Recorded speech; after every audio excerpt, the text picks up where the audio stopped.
Welcome, U2TV. I'm Coach Danzy, alongside my partner, Coach Fuller. This is our preseason show, and we're here with Coach Brett Simpson of the Waynesburg Eagles. Now, Coach, it's the preseason now. You come off a fantastic season last year, finished 20-0 in the Wack.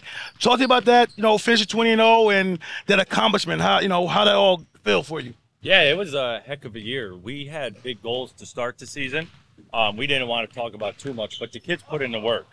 We as coaches can talk about what we can do all we want, but it's up to the kids. We did film sessions after every game, scout before everything. And our motto was always, job's not finished. So as soon as one game ended, it was, all right, cool, we won, but now we got to prepare for the next day.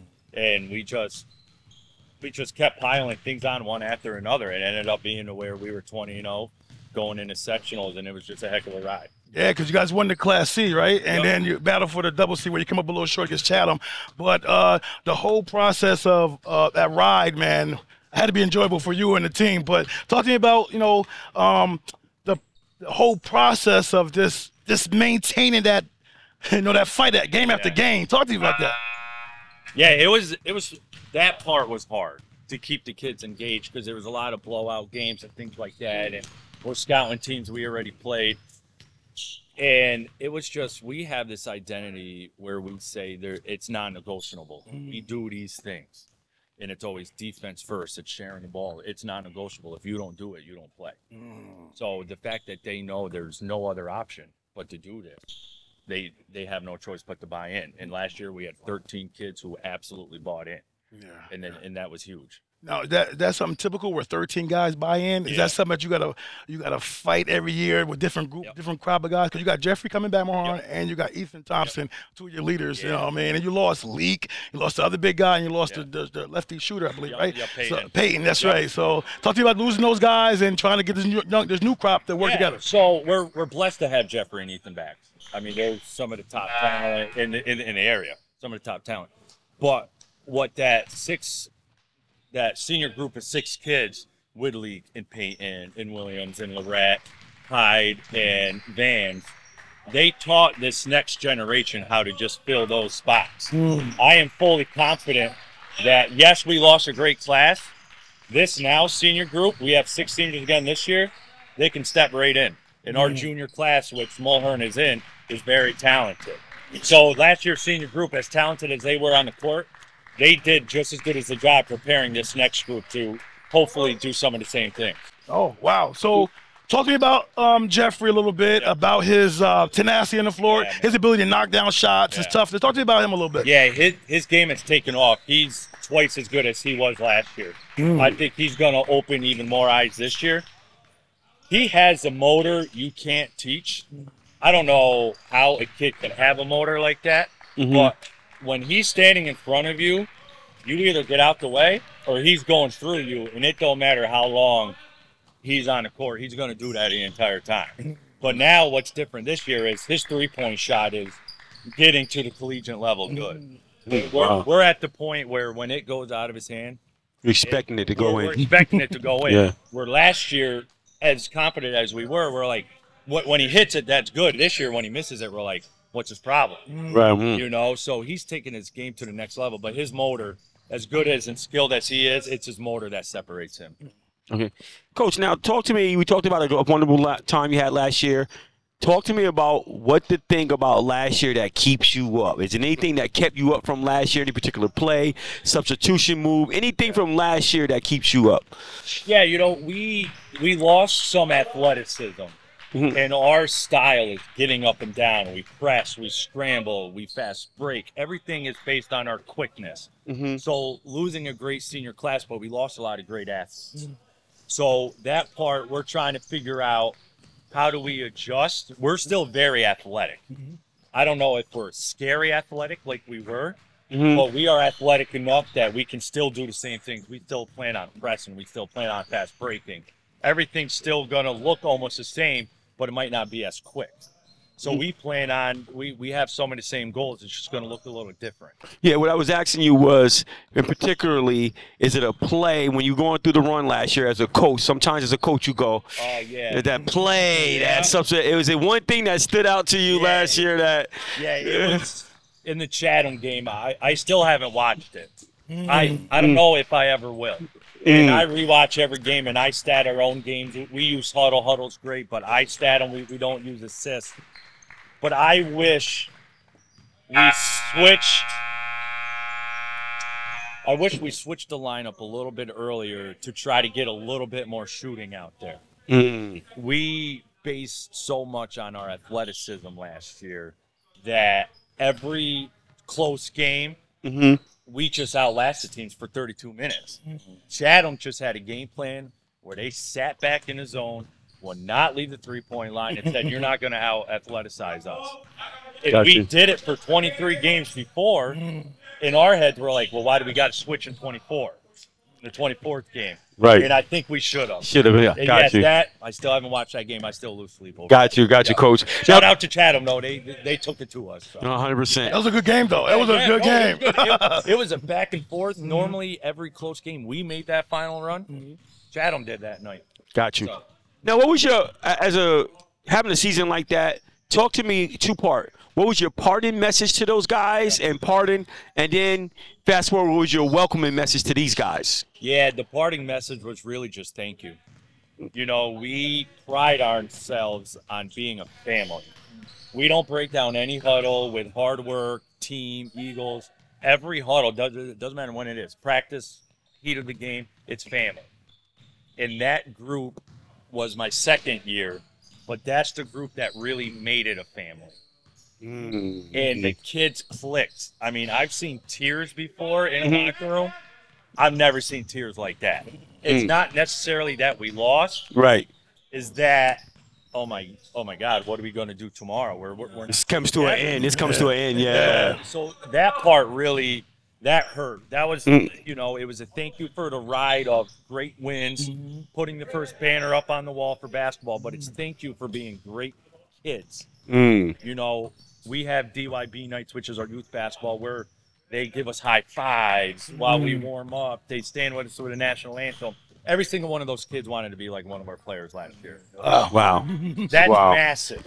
Got now, you. The welcoming group to this year was, guess what?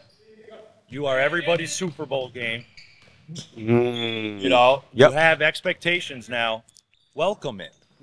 Don't shy away from it. Put in the work. We expect great things. You know, you guys can do it. We had a successful summer. Now we just got to fine tune and move. So that was really the welcoming. Yeah, a little different from being hunting than being the hunter. You know what I mean? So now. Yeah, I mean, people knew what we could be last year, but it was the first time that Dwaynesburg was on everybody's map. Got you. Yeah. So why do you think your players buy into what you do? What is your overall philosophy of coaching? And what can someone expect to see from your team if they're walking in the gym the first time? Yeah, so to talk about the philosophy is we are defense first.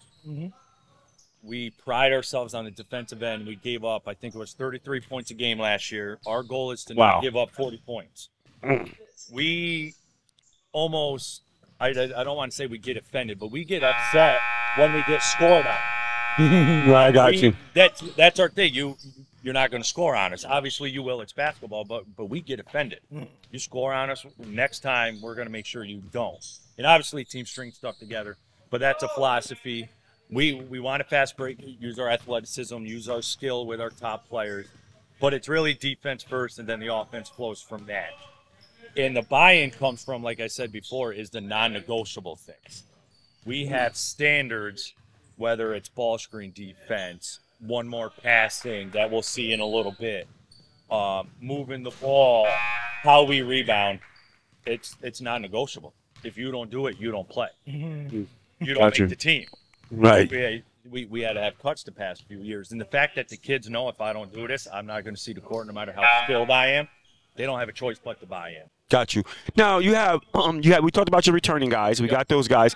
Talk to me about a guy that might not be on everybody's radar, might be one of the unsung heroes, guys that we can look forward to keep eyes on this year.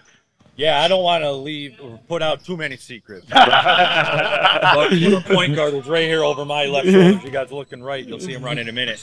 Jansen Prue, point guard. He's undersized. He's a junior, but he's such a floor general. You know, Peyton last year as a point guard could be a little bit more shot first, which is good. He made a lot of big shots. We weren't changing that. Jansen's a floor general. He's a calming force. He's got a great handle on the ball. He sees the game above a junior level, which we know you need senior leadership to take care of the ball late in the game, stuff like that. We have that full confidence in our junior point guard, in Jansen Prue. He was up during sectionals last year. We didn't address our kids that we brought up for sectionals, but he's the one that keep an eye out as possibly an all-league player and one that you're going to have to scout. Got you, 100%. Now, before we go on about another player, let's talk about Ethan Thompson. Now, you got a good size with him, can jump, love to block shots, you know what I mean? He's hungry. I think his jump shot is developing. Oh, yeah. Loves the attack going downhill. Talk to me about him. Yeah, Thompson, just like I said with Mulhern earlier, his game has doubled since last year. Unfortunately, he broke one wrist, basically broke the other right away in spring. Wow. So he missed a little bit of summer ball, a little bit of spring AAU. But he never stopped working. He worked on that left hand while his right hand was broke. And then as soon as he could get back, the kid lives over at Schaefer Park every day. His shot, once again, now like Mulhern, if it misses, we're almost disappointed. We expect the shot to go in. Right. He's a little bit more physical this year. He asked me at the end of last year, what do I have to do? I said, you have the skill set. We got to fine-tune that, but you got to start going through people's chests. You know, he's so crafty. He likes to Euro. He likes to spin. That's good, but they're going to step there. You know, they're going to do that in scout. Now we're going to go through the chest. And, you know, during tryouts, he basically broke some kids' teeth just going through the chest and nothing malicious. Right. So he's not afraid of that contact anymore. He's going to either try to dunk it on you or he's going through you. And, yes, be ready for a lot of those blocks because he's pinning guys to practice. Coach, he's excited about this year. Coach is excited about this year. It was like, last year was beautiful. Yeah. It was nice, but there's nothing in me to say that we can't repeat what we did last year. That's what's up. Yeah, we're excited. You know, there's a level of confidence, but there's also some reserves to where you got to put in the work. Yeah. Our philosophy hasn't changed, defense first and all that, but since the first day of practice, we talked one day about end-of-season goals, sectional time and stuff like that, but since then, we had a scrimmage here last night with Mechanicville and Mohan. We were preparing for that scrimmage. Today, we'll be preparing for our opening tip-off tournament. That's Friday. So we're one day at a time. We're not looking to sectionals yet. We'll be ready for Friday. And then after Friday's game, we'll be ready for Saturday. So we have big goals. We're excited, but it's still one game at a time. So you only been here for 3 years? Yeah, I've been at Duanesburg 4 years, but this is my third year as head coach. Yeah, Coach, you're relatively getting it done. You're getting it done, Coach, in a short order and period of time, and so it's something that you're doing that's really well here. Yeah, 100%. The philosophy fits the Duanesburg community, hardworking community. You know, these kids, a couple kids were at work before they come to practice. So hardworking and practice is just what they do anyway. So I'm just blessed that the philosophy just fits the kids, and it's been buy-in since I took over. That was my question, too. I was going to bring in, you was at Spa Catholic, you're here. Talk to me about the two differences between the two schools. I think one's public, one's private. So. So Saratoga Catholic was private. I only had 9 kids the 1 year I was varsity. They were very skilled, extremely skilled, extremely good shooters. I had a hard time getting them to buy into defense. It has nothing to do with the school. But we were more fast-paced, just going to shoot the ball. When I get here, and my philosophy has changed, defense first. And I tell these guys, we're going to be diving on the floor. You don't let go of a jump ball until they do. We're going to rebound. We're going to fight over screens, and we're going to blast screens. And these guys are like, hell yeah. Let's go. Right. You know? So that was the biggest change, and we had great success at Spa Catholic. Before I became the varsity coach, or that we went 20-0 on JV. Wow. We had great success. It was just different success. Right. It was a much more shooting, kind of pack it in deep. No, you got a hard hat, lunch pail type of crew here. That's what you like. These guys are like, let's go. Yeah. And you like, let's go. I showed a clip in there of bad ball screen defense last night, and I go, are we afraid to be physical? Because if you are, this ain't gonna work. Right. And what's funny was it was Jeffrey and Ethan in that clip. I said, right. Guess what? Our leaders, let's step it up. I can call you out too. That's right. 100%. That's right. Yeah, That's right. no, these guys they want to do the dirty work. Yeah, that's amazing. Yeah. Now, talk to me about the tough competition you're gonna have in the WAC. The WAC has been a serious league in the last couple years, man. I know you got Fonda out there, you got Gibbons out there, and you got Schuylerville. No, but Burnox is Burn Knox. So talk to me about those. Talk to me about those teams. Yeah, so the competition. Yeah, unfortunately, the league switched the way it's scheduled. So we won't see Fonda, Burnox, or Gibbons until crossovers. Oh, wow. Which, the vote is what it is. We're going to play one game at a time, but we cannot win the WAC Cup without beating 2 of those 3 teams. So we are still preparing for those teams. Gotcha. We're not going to see them until February, but if we want to win a WAC Cup, first we got to win our division, be 1 or 2, but then we're going to have to beat 2 of those teams in 4 days. Gibbons, who brought some guys in. They're excellent. I know they're going to be very tough in the Bs. Fonda's a team you never want to play. Right. Our 2 games last year, I don't think anyone scored over 45 points. Wow. One game was 39-38. The other one was 45-39. Same philosophy. You ain't going to score on us, so you never want to see Fonda. And Burnox is loaded this year. Burnox in the season is going to be a tough out. Yeah, and they're poised. They're waiting for you guys, too. We're merged for soccer. We're merged for football, so they're best friends. Andy and I talk all the time. Yeah. But we know it may come down to the 2 of us in the WAC Cup. Wow. Last year we got matched up 4 times. Just happened to be the year that we had a phenomenal team. He's returning everyone. They're licking their chops for that game. Yeah. And these guys are too because they know the thought. Right. So we're hoping at some point we can hit heads and just go because no matter what, it's a great game no matter what the score is. It's physical, it's fun. There's standing room only in the gyms. So, but yeah, those 3 teams to win the WAC Cup, beating 2 of those in a row, we got our hands full. We got to mark that on the counter, Coach. Yes. You have to move that game somewhere else, though, to a bigger gym, Coach. You have to move that game. I'd like to say we played them 4 times last year, 3rd time here at our high school. They were standing room only before our game even started. They had a flow-over room in the classroom when the game live streamed. Wow. So if that game gets matched up at one of our gyms, better be there an hour or 2. Yeah, like Hoosiers towns are there. Make sure we get in. All right. My man. Right. Now talk to me about the tell me your personal feelings about the top 5 players in the area. Just give me 5 guys. You can pick guys on your team, but give me 5. Yeah, in Class C. Any class. Give me regardless of class. Well, I'm going to be biased to say Jeffrey and Ethan. Okay. Because I think they are. We think they're suburban level players. I'm trying to think. I don't want to disrespect anyone, but we really focus on the small. That's what I'm saying. If you don't see the big guys, then don't worry about it. We watch it. These guys tell me all the time about the big schools, and that's fine. I said, I'll watch them, but we'll be scouting this weekend for sectional. So our job as coach, we watch Class C. Right. A couple burn guys, Shane Kirker, much improved. Dane Coates is back, big man. The right kid. They're tough. Greenwich, unfortunately, I heard he tore his ACL in football. Names. Is he the big guy? No, the guard. Oh, he's excellent. Sorry, bud, that I forgot your name right now.